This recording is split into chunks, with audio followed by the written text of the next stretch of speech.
Hello, and welcome to Out Past the Rings, Volume 85!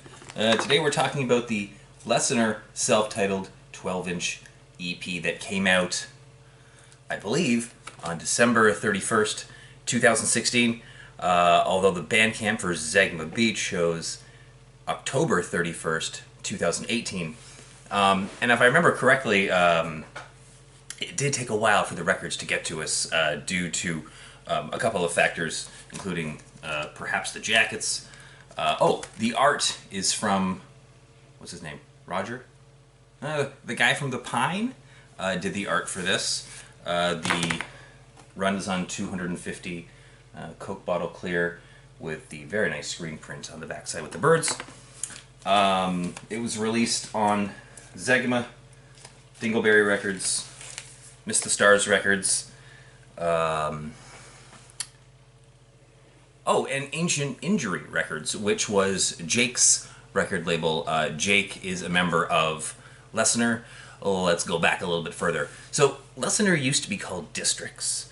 And when I went on tour with Miataj for the second time, and we played at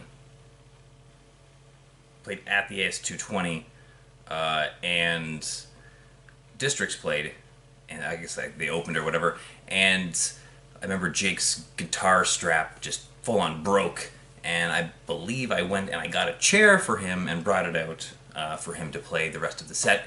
And at that same show, I also met Mike Van Buren for the first time, and at some point, Districts asked Mike Van Buren if he wanted to be the vocalist.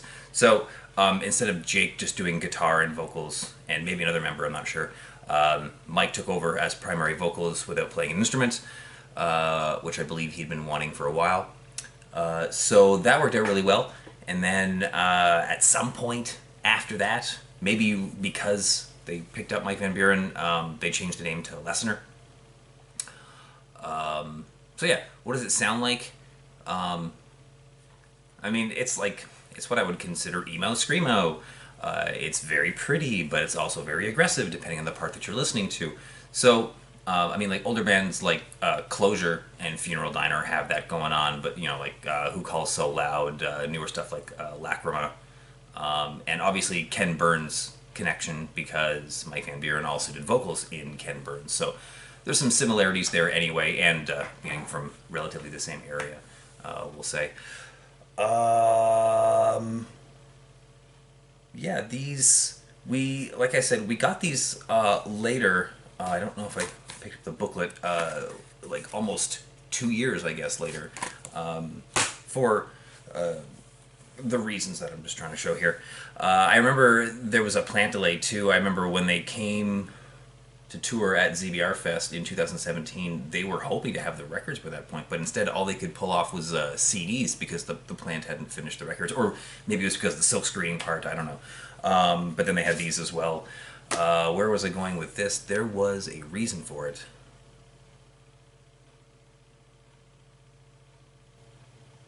Right. So basically, we got them late, and I was a little worried, like, oh, these aren't going to sell that well because it's so much later. But this proved an exception to the more general rule, I would say, where if you release something later, it can still do really well because this, even though it was almost 2 years later, it didn't sell out immediately. But it's one of the things where every few weeks we would probably sell one. So within 2 years, or no, within a year, we had sold out of all of our copies. We had to buy more copies from the band, and then we sold out of those copies as well. So we don't have any more. They're all gone. Is there anything more to say? I guess it should be mentioned that Mike also came on tour with Miataj in 2017, which didn't really end up happening because of members not being able to go. So, I mean, that was a bummer, but at least we got to hang out and stuff, even though it cost a lot of money. So for an outro, I don't think really think we need to do one, but maybe I should show you one of their songs from the ZBR Fest performance in 2017 because it's awesome. So let's do that first. But before We should do just a little mourner. Let's watch that video.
Hi, and welcome to Out Past the Rings, Volume